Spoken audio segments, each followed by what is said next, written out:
Hello बच्चों, let's read the question. Which one of the following quantities is not a conserved quantity according to the laws of physics? Here we have four options: A. Electric charge, B. Angular momentum, C. Kinetic energy, and D. Nucleon number.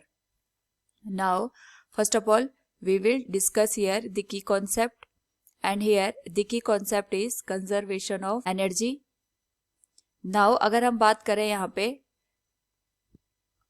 Conservation of different quantities की, तो सबसे पहले according to the question हम यहाँ पे चलेंगे. We will discuss each and every options here. सबसे पहले हमें यहाँ पे गिवन है इलेक्ट्रिक चार्ज. तो जो इलेक्ट्रिक चार्ज होता है it is a conserve quantity. Conserve quantity का मतलब ये हो गया यहाँ पे कि हमारे पास जो भी चार्ज होगा with in a system that remains constant. Suppose हमारे पास ये एक सिस्टम है, इसके पास यहाँ पे जीरो चार्ज है. जीरो चार्ज का मतलब ये अपने आप में न्यूट्रल है. न्यूट्रल होने का मतलब हो गया यहाँ पे number of proton and number of electron equal है. सपोज हम इस सरफेस को यहाँ पे फ्रिक्शन देते हैं और फ्रिक्शन देने के बाद यहाँ पे इस सरफेस के ऊपर चार्ज आ जाता है. तो हम अज्यूम करेंगे जिस सरफेस के साथ हमने इसको फ्रिक्शन दिया है उस पे भी सेम अमाउंट का चार्ज आ जाएगा.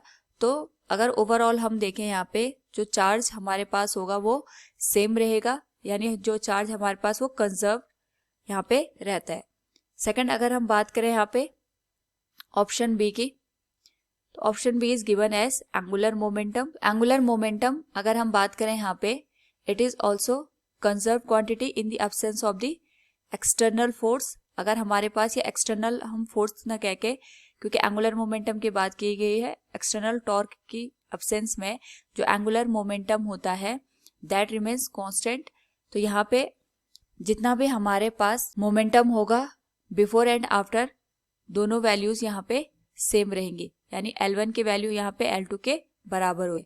थर्ड ऑप्शन की अगर हम बात करें यहाँ पे it is kinetic energy. We will discuss this later. And last one is nucleon number.